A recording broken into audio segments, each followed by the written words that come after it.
तो विद्यार्थियों, आज अपन नया चैप्टर लेंगे प्रमाणन, वाउचिंग। वाउचिंग किसे कहते हैं, प्रमाणन क्या है।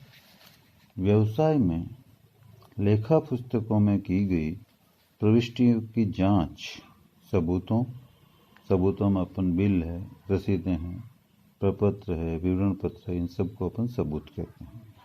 तो कहने का मतलब कि व्यवसाय की लेखा पुस्तकों में की गई एंट्रीज, प्रविष्टियां, उनकी जांच सबूतों के आधार पर करके उनकी सत्यता एवं नियमानुकूलता ज्ञात करने के लिए जो प्रक्रिया अपनाई जाती है, उस प्रक्रिया को प्रमाणन कहते हैं। कहने का अभिप्राय हुआ, प्रमाणन एक प्रक्रिया है जो लेखा पुस्तकों में की गई प्रविष्टियों की जांच सबूतों के आधार पर करवाती है। तो लेखा पुस्तकों में लिखे गए व्यवहारों की संबंधित सबूतों के आधार पर जांच करके उनकी अधिकृतता, ऑथराइजेशन का पता लगाना और यह ज्ञात करना कि उनमें कोई छल कपट या अशुद्धि तो नहीं है तथा लेखांकन शुद्ध है, तो इस चीज का पता लगाना ही प्रमाणन कहलाता है। प्रमाणन के बारे में विभिन्न विद्वान अपने अपने अलग कथन कहते हैं, जिसमें आर्थर डब्ल्यू होम्स है, जे.आर. बार्टली बॉय है, डी पॉला है। तो जो परिभाषा आपको आसान और सरल लगे, छोटी लगे, आप याद कर लेना। जैसे बार्टली बॉय कहते हैं कि प्रारंभिक लेखे की पुस्तकों में लिखी गई मतों की सत्यता की जांच करना प्रमाणन कहलाता है। अब प्रमाणन की इस परिभाषा के आधार पर अपन ये कह सकते हैं कि प्रमाणन की प्रक्रिया में एक अंकेक्षक द्वारा निम्नलिखित कार्य संपादित किए जाते हैं। कौन कौन से कार्य? नंबर 1, प्रारंभिक प्रविष्टियों की पुस्तकों में लिखे गए व्यवहारों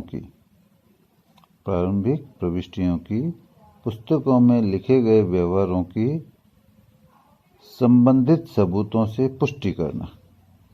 मतलब प्रारंभिक पुस्तकें हैं, उसमें जो व्यवहार लिखे गए हैं, उन व्यवहारों की उससे संबंधित जो सबूत हैं, बिल हैं या प्रपत्र हैं या जो भी डॉक्यूमेंट है, उनसे पुष्टि करना, कंफर्मेशन करना। नंबर 2, विभिन्न प्रकार के सबूतों की सत्यता, पूर्णता और अधिकृतता का उचित निर्धारण करना। जो भी सबूत हैं आपके पास, उनकी सत्यता मतलब वो सही होने चाहिए, पूर्णता वो खुद में पूर्ण या कंप्लीट होने चाहिए, तथा अधिकृतता का मतलब है वो ऑथराइज होने चाहिए। इसका निर्धारण भी वाउचिंग में किया जाता है। नंबर 3, आवश्यकता पड़ने पर परिस्थिति के अनुरूप संस्था के अधिकारियों, कर्मचारियों तथा अन्य बाह्य व्यक्तियों से जो कि संस्था से संबंध रखते हैं, उनसे बातचीत करके सबूतों की सत्यता का निर्धारण करना। अब वो सबूत जिससे संबंधित होगा, मान लो किसी कर्मचारी से संबंधित है तो उससे बात करेंगे, अधिकारी से संबंधित है तो उससे बात करेंगे, और बाह्य व्यक्ति से संबंधित है और अपने को डाउट होता है तो उस बाह्य व्यक्ति से बात करके सत्यता की पुष्टि की जाएगी। चौथा बिंदु है सबूतों से यह निर्धारित करना कि आय, व्यय, प्राप्ति तथा भुगतानों का पूंजी और आगम में सही विभाजन हुआ है। मतलब आप जानते हैं कि व्यापार में जो भी व्यवहार होते हैं, उनमें 2 ही कैटेगरी है, एक तो पूंजीगत और एक आगमगत। तो पूंजीगत और आगमगत में इनका सही तरीके से विभाजन नहीं होता है तो व्यापार का लाभ हानि खाता सही लाभ की स्थिति प्रदर्शित नहीं करता और चिट्ठा सही आर्थिक स्थिति प्रदर्शित नहीं करता। इसलिए व्यवहारों का पूंजी और आगम में सही विभाजन होना आवश्यक है। अब पूंजी में तो वो पूंजीगत आय भी होती है, पूंजीगत व्यय भी होते हैं, पूंजीगत प्राप्ति भी होती है, पूंजीगत भुगतान भी होता है। इसी तरह से आगमगत है तो आगमगत आय, आगमगत व्यय, आगमगत प्राप्ति, आगमगत भुगतान आदि में बंटवारा सही सही होना चाहिए। और अंत में एक ऑडिटर देखेगा कि सबूतों के लिए या सबूतों में जो भी विवरण लिखे गए हैं वे विवरण जो भी व्यवहार है उनसे मैच खाते हैं कि नहीं, अर्थात सबूतों में लिखे विवरण के आधार पर संबंधित व्यवहार व्यापार से संबंधित हैं तथा व्यापार के आकार और स्वभाव के अनुरूप हैं। क्योंकि विवरण व्यापार से मेल खाना चाहिए, व्यापार से संबंधित होना चाहिए, तभी वो व्यापार से संबंधित वाउचर कहलाएगा, अन्यथा वो व्यक्तिगत हो जाता है और व्यक्तिगत होते ही उसको आहरण ड्राइंग माना जाता है। इसके बाद अपन डिस्कस करेंगे कि जब इन परिभाषाओं का अपन अध्ययन कर लेते हैं तो इन परिभाषाओं के आधार पर कुछ प्रमाणन की विशेषताएं निकलकर सामने आती है। आप उनको विशेषताएं कह दो, चाहे संपादित किए जाने वाले कार्य कह दो, एक ही बात होगी। तो विशेषताओं में अपन सबसे पहली विशेषता है कि यह एक तकनीकी शब्द है और इसमें उन प्रपत्रों को शामिल किया जाता है जिनके आधार पर सौदे लिखे जाते हैं और उनकी जांच की जाती है।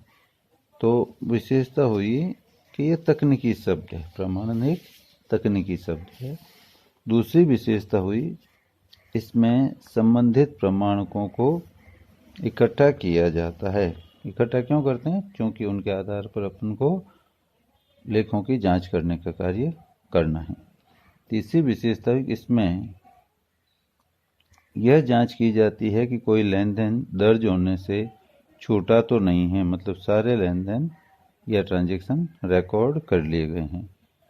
चौथी विशेषता है कि इसके अंतर्गत प्रविष्टियों के सही और सत्य होने के संबंध में समस्त जो डॉक्यूमेंट्री एविडेंस है, प्रलेखनीय साक्ष्य हैं, उनको जांचा जाता है, चेक किया जाता है और उसके लिए जो आधार होते हैं वो होते हैं बिल है, रसीद है, जिनको अपन साक्ष्य बोलते हैं। पांचवी विशेषता है कि इसमें प्रमाणकों के आधार पर व्यापार के लेन देनों की जांच की जाती है ताकि अंकेक्षक को ये विश्वास हो जाए कि लेन देन ठीक है, पूर्ण रूप से अधिकृत है और पुस्तकों में इसका लेखा सही तरीके से किया गया है। और लास्ट में प्रमाणन का क्षेत्र काफ़ी व्यापक है और जो अपन रूटीन चेकिंग समझा था पहले, नैतिक जांच, वो प्रमाणन का ही एक हिस्सा मानी जाती है। इसलिए अंकेक्षण के दृष्टिकोण से नैतिक जांच और प्रमाणन दोनों ही महत्वपूर्ण हो जाते हैं।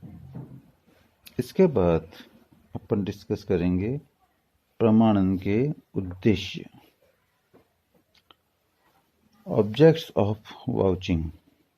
प्रमाणन के उद्देश्यों में सबसे पहला उद्देश्य है लेखों की शुद्धता, सत्यता को प्रमाणित करना, to confirm accuracy and reliability of transactions.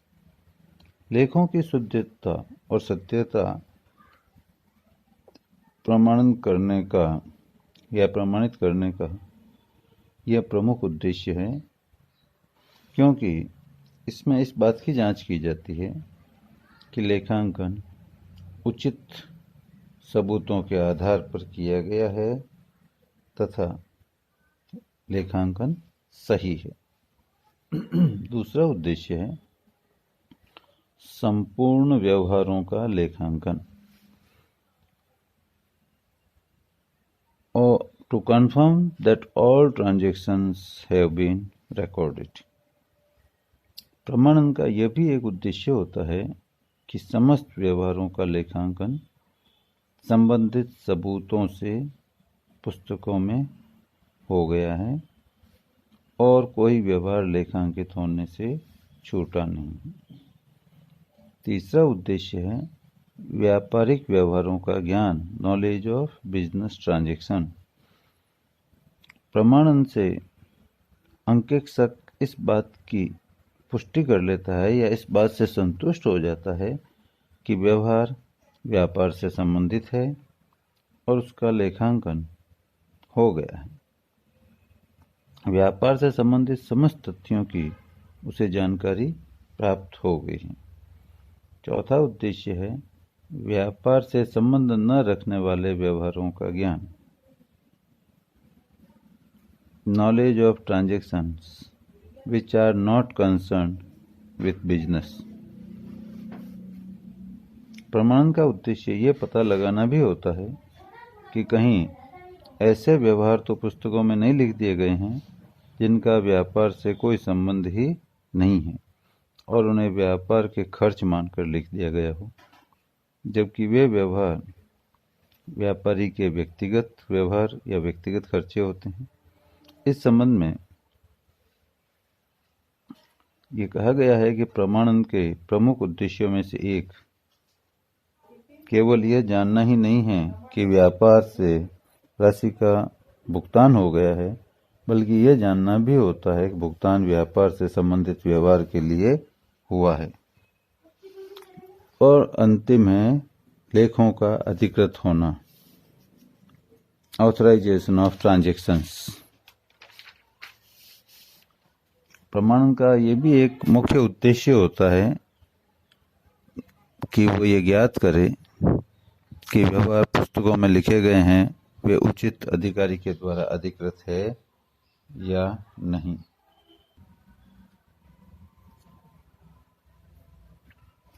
अब अपन लेते हैं प्रमाणन का महत्व, इम्पोर्टेंस ऑफ वाउचिंग। प्रमाणन से विभिन्न लेखा पुस्तकों में लिखे गए व्यवहारों की सत्यता, पूर्णता, अधिकृतता तथा व्यवसाय अनुकूलता के बारे में जानकारी प्राप्त की जाती है। इसलिए सावधानी पूर्वक किए गए प्रमाणन के आधार पर ही अंकेक्षक लाभ हानि खाते तथा चिट्ठे की सत्यता एवं संतोषप्रदता को प्रमाणित कर सकता है। सावधानी पूर्वक किए गए प्रमाणन से चतुराई से किए गए छल कपटों को भी पकड़ा जा सकता है। स्वामियों की राय से किए गए छल कपट, मतलब स्वामी या मालिकों की राय से किए गए छल कपट, जिसमें आयगत व्यय को पूंजीगत व्यय मानना या पूंजीगत व्यय को आयगत व्यय मानकर दिखाना या व्यक्तिगत व्ययों को व्यापार के व्यय के रूप में दिखाना या अदत्त आउटस्टैंडिंग, पूर्वदत्त प्रीपेड, एक्रूड मतलब उपार्जित, अनुपार्जित का मतलब अनअर्न, जो भी खर्चे और आय हैं उनका सही समायोजन नहीं करना, ये सारी चीजें आती है स्वामियों की राय से किए गए छल कपटों में। तो इनको सावधानी पूर्वक किए गए प्रमाणन से पकड़ा जा सकता है। इसलिए अंकेक्षण के महत्व पर अपने विचार व्यक्त करते हुए विद्वान डी पोला साहब ने कहा था कि प्रमाणन अंकेक्षण का महत्वपूर्ण सार है। प्रमाणन अंकेक्षण का महत्वपूर्ण सार है तथा अंकेक्षण की पूर्ण सफलता इस बात पर निर्भर करती है कि प्रमाणन का कार्य कितनी चतुराई से किया गया है। ये कोटेशन था डी पोलर साहब का। और कई बार क्वेश्चन पूछा जाता है सिर्फ एक लाइन का, प्रमाणन अंकेक्षण का सार है, समझाइए। Vouching is conclusion of audit. तो इसके बारे में हम लिखते हैं कि प्रमाणन अंकेक्षण का सार है क्योंकि अंकेक्षक प्रमाणन के द्वारा ही लेखों की पूर्णता एवं प्रामाणिकता के लिए स्वयं को आश्वस्त कर सकता है। इसी तरह अंकेक्षण का उद्देश्य नियोक्ता को रिपोर्ट देना है कि संस्था का लाभ हानि खाता एवं चिट्ठा संबंधित वर्ष का सही लाभ और हानि तथा सही आर्थिक स्थिति का प्रदर्शन करता है या नहीं। यह रिपोर्ट अंकेक्षक तभी देगा जब वह अंतिम खातों की जांच करके और संतुष्ट हो जाएगा और प्रमाणन से यह विश्वास हो जाता है कि कोई लेखा होने से छूटा नहीं है और लिखे गए सभी लेखे व्यापार से संबंधित हैं। यदि प्रमाणन का कार्य अंकेक्षक ने कुशलतापूर्वक सावधानी से किया है तो न केवल त्रुटियों बल्कि छल कपटों का भी पता लग सकता है। इसलिए एक विद्वान आर.सी. बोस साहब ने भी कहा है कि यह कहना सत्य है कि प्रमाणन अंकेक्षण का सार है, क्योंकि प्रमाणन के माध्यम से ही अंकेक्षक अपने व्यवहारों के लेखों की पूर्णता और प्रामाणिकता के लिए आश्वस्त कर सकता है। फिर एक मुकदमा है आर्मिटेज बनाम ब्रेवर तथा नॉट। इस विवाद में न्यायाधीश ने प्रमाणन के महत्व को समझते हुए कहा है कि यदि अंकेक्षक प्रमाणन का कार्य सावधानीपूर्वक करता है तो उसे खुदरा रोकड़ बही तथा मजदूरी के लेखांकन में हुए गबन को आसानी से पकड़ सकता है। तो उस केस में ये खुदरा रोकड़ बही और मजदूरी के लेखांकन में कोई गबन हुआ था, तो इसलिए न्यायाधीश महोदय का ये कोटेशन था कि यदि अंकेक्षक प्रमाणन का कार्य सावधानीपूर्वक करता तो खुदरा रोकड़ बही तथा मजदूरी के लेखांकन में हुए गबन को आसानी से पकड़ सकता था। इसलिए इस मुकदमे में अंकेक्षक को उत्तरदायी ठहराया गया। इससे स्पष्ट होता है कि प्रमाणन का कार्य ही अंकेक्षण कार्य की नींव है और इसके सुदृढ़ होने पर ही अंकेक्षक द्वारा प्रमाणित लाभ हानि खाता और चिट्ठा संस्था की सही लाभ हानि और आर्थिक स्थिति का चित्रण कर सकेगा और अंकेक्षक द्वारा प्रदान किया गया प्रतिवेदन और सुझाव सुदृढ़ होंगे। इसी तरह से कई बार परीक्षाओं में एक और कोटेशन पूछ लिया जाता है कि प्रमाणन अंकेक्षण का आधार है। Vouching is basis of auditing. इस बारे में भी अपन कहेंगे कि अंकेक्षण का संपूर्ण ढांचा प्रमाणन पर आधारित होता है, अतः प्रमाणन को अंकेक्षण का स्तंभ कहा जा सकता है।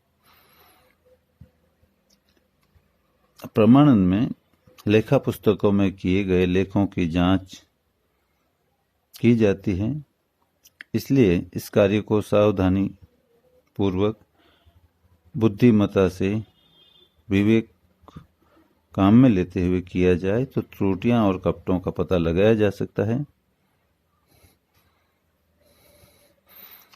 एक और मुकदमा आता है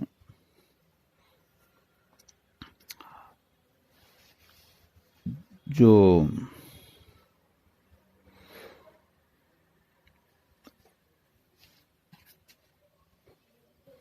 आर्मिटेज बनाम ब्रेवर का है। उसमें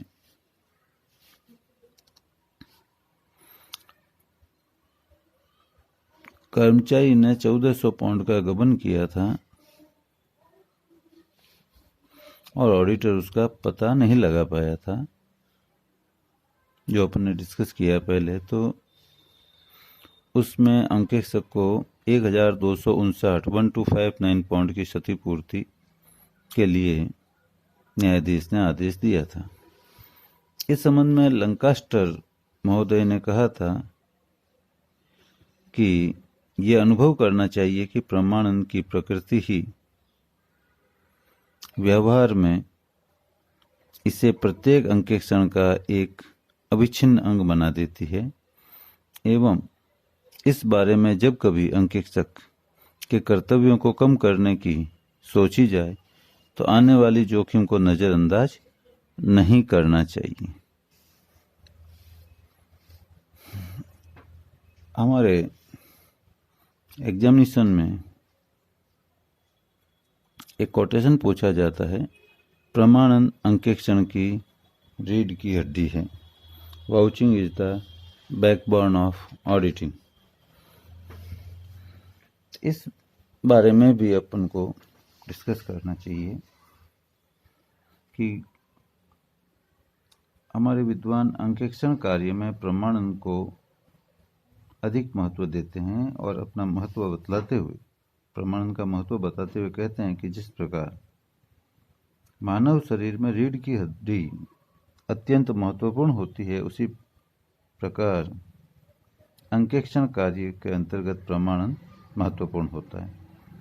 एक स्वस्थ व्यक्ति की रीढ़ की हड्डी या एक स्वस्थ रीढ़ की हड्डी वाला व्यक्ति अपनी आवश्यकता अनुसार चल फिर सकता है, खेल कूद सकता है, अपने उद्देश्यों की पूर्ति हेतु किसी भी कार्य को करने में सफल हो सकता है। उसे किसी पर निर्भर रहने की आवश्यकता नहीं पड़ती। ठीक उसी तरह जिस व्यावसायिक संस्था का अंकेक्षण किया जा रहा है, यदि उसका प्रमाणन सही तरीके से किया जाए, मतलब उस संस्था का प्रमाणन कार्य सही तरीके से किया जाए, तो किसी प्रकार की अशुद्धि, छल कपट आदि पुस्तकों में विद्यमान नहीं रहेगी और अंकेक्षक द्वारा प्रमाणित लाभ हानि खाते तथा चिट्ठे से संस्था की सही लाभ हानि और आर्थिक स्थिति की जानकारी प्राप्त होगी। नियोक्ता द्वारा जिस उद्देश्य को ध्यान में रखकर अंकेक्षण कार्य करवाया गया है, उस उद्देश्य को प्राप्त करने में सहायता मिलती है। जिस प्रकार रीढ़ की हड्डी के सहारे मानव शरीर के ढांचे की विभिन्न क्रियाएं संचालित होती है, उठना, बैठना, चलना, फिरना आदि, और यदि रीढ़ की हड्डी कमजोर हो जाए या टूट जाए या उसमें कुछ तकलीफ आ जाए, तो मानव शरीर के ढांचे की विभिन्न क्रियाएं ठीक से संचालित नहीं हो पाएगी। न तो वो आराम से उठ सकेगा, न बैठ सकेगा, न चल फिर सकेगा, और न ही स्वस्थ दिख सकेगा। जैसे एक बुजुर्ग व्यक्ति लाठी के सहारे चल सकता है और उसके बाद भी कमर झुकी रहती है, जबकि स्वस्थ व्यक्ति बिना लाठी के ही खड़े आराम से रह सकता है, चल सकता है। इसी प्रकार अंकेक्षण के अंतर्गत प्रमाणन का कार्य ठीक ढंग से नहीं हुआ है तो त्रुटियों और छल कपट के पकड़े जाने की संभावना नहीं होगी, और अंकेक्षण के बाद यदि उनका पता लगे तो उसके लिए अंकेक्षक को लापरवाही से कार्य करने के लिए कर्तव्य भंग का दोषी ठहराया जा सकता है। इसलिए अंकेक्षक द्वारा प्रमाणित लाभ हानि खाता और चिट्ठा सही लाभ हानि और आर्थिक स्थिति का चित्रण नहीं कर पाएगा, और जिस उद्देश्य से अंकेक्षण कार्य करवाया गया है उसकी पूर्ति भी संदिग्ध हो जाएगी। किए गए अंकेक्षण कार्य के आधार पर जो नियोक्ता को सुझाव दिए गए हैं तथा अंकेक्षण रिपोर्ट दी गई है, वह भी शंका युक्त हो जाएगी और उनकी सत्यता संदिग्ध होगी। इस आधार पर व्यापारी द्वारा व्यवसाय को संचालित करने, नियंत्रित करने, भावी योजनाएं बनाने संबंधी निर्णय लिए जाते हैं, तो उनके परिणाम व्यापार के अनुकूल होने की संभावनाएं कम हो जाएगी। ऐसे निर्णयों से व्यापार की वही स्थिति हो जाएगी जो कमजोर रीढ़ की हड्डी वाले व्यक्ति की होती है। अतः प्रमाणन को अंकेक्षण की रीढ़ की हड्डी कहने के साथ साथ उसको आत्मा भी कहा जा सकता है कि प्रमाणन अंकेक्षण की आत्मा है। इसके बाद अपन डिस्कस करते हैं प्रमाणक वाउचर।